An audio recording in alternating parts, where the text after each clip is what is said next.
Are truth and beauty independent of man? No. If there would be no human beings anymore, would the Apollo of Belvedere no longer be beautiful? No.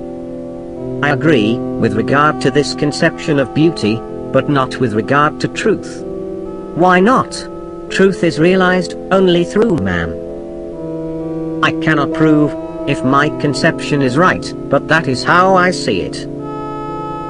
We individuals approach truth through our own mistakes, through our accumulated experiences, through our illumined consciousness. How otherwise can we know the truth?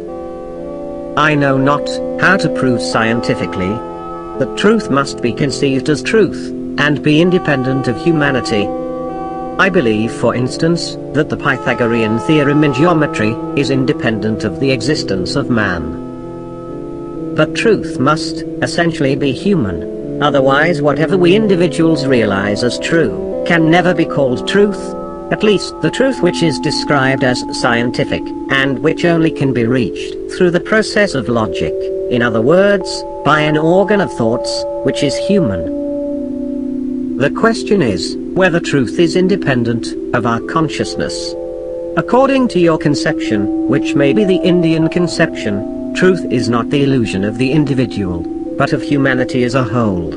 But if there is a reality independent of man, I believe there is also a truth relative to this reality. What we call truth lies in the rational harmony between the subjective and objective aspects of reality, both of which belong to the personality of man. In any case, if there be any truth absolutely unrelated to humanity, then for us, it is absolutely non-existing. Then, I am more religious than you are. I believe more in the universal human spirit, in my own individual being. I have never believed in a religious institution, whether it was Hinduism, or Islam, or Christianity. My religion is realized through the divinity of humanity.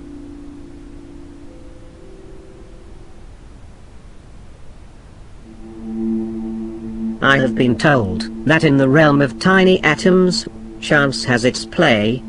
The drama of existence is not absolutely predestined in character. The facts which make science tend toward this view do not say goodbye to causality. In the macro world, there is order, as well as predictability. However, in the smaller world, like you said, this order is not perceptible. I find a parallel in human psychology. Our passions and desires are unruly, but our character subdues these elements into a harmonious whole. Does something similar to this happen in the physical world? Are the particles rebellious and dynamic with individual impulses? Even the particles are not without statistical order. The atoms of radium will always maintain their specific order, now and ever onward, just as they have done all along. There is, therefore, a statistical order in the particles. That is beautiful. It is the constant harmony of chance and determination which makes nature eternally new and living. Yes, but I believe that whatever we do or live for has its causality. It is good, however, that we cannot see through to it.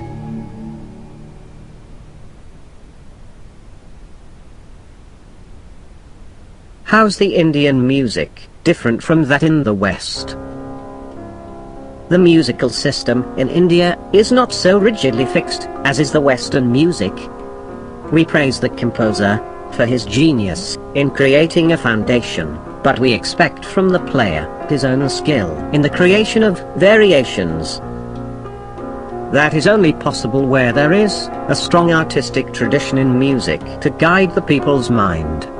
In Europe, music has come too far away from popular art, and become something like a secret, with conventions and traditions of its own. So you have to be absolutely obedient to this too complicated music.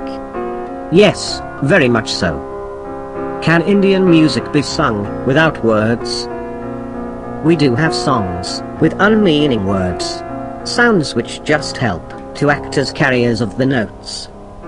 In India, The measure of a singer's freedom is in his own creative personality. It must require a very high standard of art to realize the great idea in the original music, so that one can make variations upon it. In our country, the variations are often prescribed. It seems to me that your music is much richer in structure than ours. The Japanese music also seems similar to me.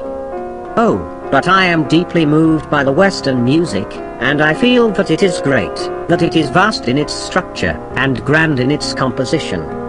European music is epic in character.